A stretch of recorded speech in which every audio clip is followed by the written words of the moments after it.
सवाल crossing Mehran TV में भलीकार मां मुबशिर सोलंकी ऐं मां आहियां फराशा। सब खां पहिरीं एक नज़र हेडलाइन ते।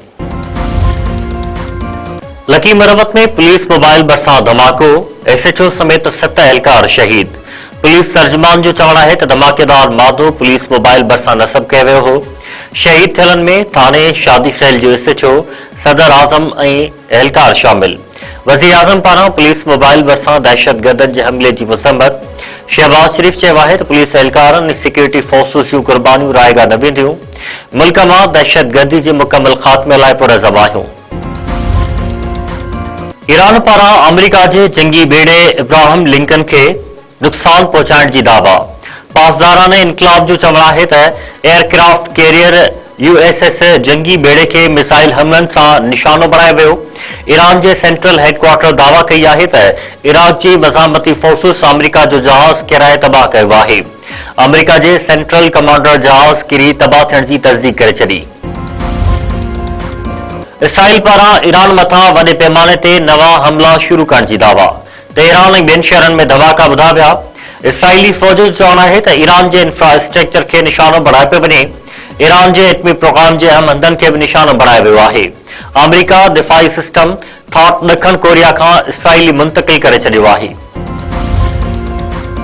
अमेरिकी सदर डोनाल्ड ट्रंप चयो आहे त ईरानी हुकूमत जे अहम शख़्सियतुनि खे मारण हिन लाइ एज़ाज़ आहे। फौजी, मुआशी ऐं ॿियनि तरीक़नि सां ईरान जी दहशतगर्द हुकूमत खे तबाह कयूं पिया। पंहिंजे बयान में डोनाल्ड ट्रंप वधीक चयो आहे त 47 सालनि खां ईरानी दुनिया में बेगुनाह माण्हुनि खे मारे रहिया आहिनि ऐं हाणे हू उन्हनि खे मारे रहियो आहे, जेका संदसि लाइ एज़ाज़ जी ॻाल्हि आहे। वज़ीर आज़म जी सऊदी वलीअहद सां मुलाक़ात, मुकमल यकजहती ऐं भरपूर हिमायत जो अज़म। शहबाज शरीफ जिदे में वलीअहद मोहम्मद बिन सलमान सां मुलाक़ात कई। नायब वज़ीर आज़म इसाक डार, फील्ड मार्शल सैयद आसिम मुनीर भी मौजूद हुआ। ख़िते जी ताज़ी सूरतहाल ते ॻाल्हि ॿोल।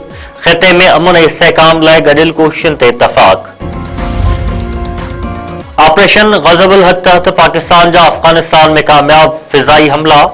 अफ़गान तालिबान रिजीम ऐं फितना अल ख़वारिज जे 4 ठिकाणनि खे निशानो बणायो वियो। सिक्योरिटी ज़रियनि जो चवणु आहे त काबुल में 113 कोर जे इंफ्रास्ट्रक्चर खे तबाह कयो वियो आहे। कंधार ऐं पतकिया में दहशतगर्दनि के कैंपन एयरफील्ड जे ऑयल स्टोरेज साइट के भी निशानो बनाया वियो। सिंध जो नओं गवर्नर अॼु पंहिंजे उहिदे जो हलफ़ खणंदो। निहाल हाशमी के सिंध हाई कोर्ट जो चीफ जस्टिस हलफ़ खणाईंदो। निहाल हाशमी चयो आहे त गवर्नर जो उहिदो कंडनि जी सेज आहे। हू आईनी ज़िम्मेवारी अदा कंदो, जमहूरियत ऐं इंसाफ़ लाइ कमु कंदो, सूबे जी ख़ुशहाली, तरक़ी ऐं भाईचारे लाइ कमु कंदो। मीरपुर माथुल वेझो धुरिन में छेड़ो, फायरिंग में नौजवान मारिजी पियो। गढ़ी चाकर बसां मलाना बरादरी जी ॿिनि धुरिन में चोरी जे मामले तां झेड़ो, गोलियूं लॻण करे गुलाम मुस्तफ़ा मलाणो क़त्ल थी वियो। वाक़े बाद झुरिन में छिकताड़। नंगर पार्कर वेझो बदीन वासी नौजवान मुबैना तौर फाहो खाई आपघात करे छॾियो। 4 ॿारनि जे पीउ इकरामुद्दीन गुरगेज जो वन में फाहो खाधल लाश मिलियो। नौजवान नंगर पार्कर वेझो घरभातियुनि समेत मज़दूरी कंदो हो। वाक़े जो कारण मालूम न थियो।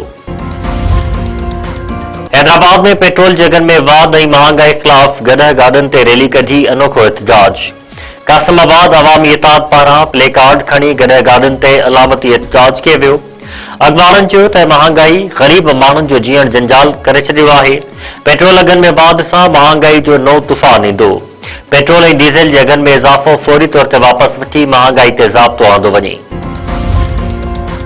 सिंध जे मुख़्तलिफ़ इलाक़नि में यौम कुद्स जे हवाले सां रैलियूं एहतजाजी मुज़ाहिरा। जेकाबाद, कंबर, दादू, टंडवादम, झोल, कुंडरी ऐं नसीराबाद में रैलियूं। सकरन, नवाबाद, नवकोट, तड़ो, नसीराबाद, गढ़ी खैरो, डिगड़ी, ठरी मीरवा ऐं मीरपुर बटोरो में रैलियूं कढी मुज़ाहिरा कया विया। रैलियुनि में औरतुनि ऐं ॿारनि समेत वॾे अंग में माण्हुनि जी शिरकत। ईरान मथां हमलनि जी मज़म्मत। अमेरिका ऐं इसराइल ख़िलाफ़ नारेबाज़ी।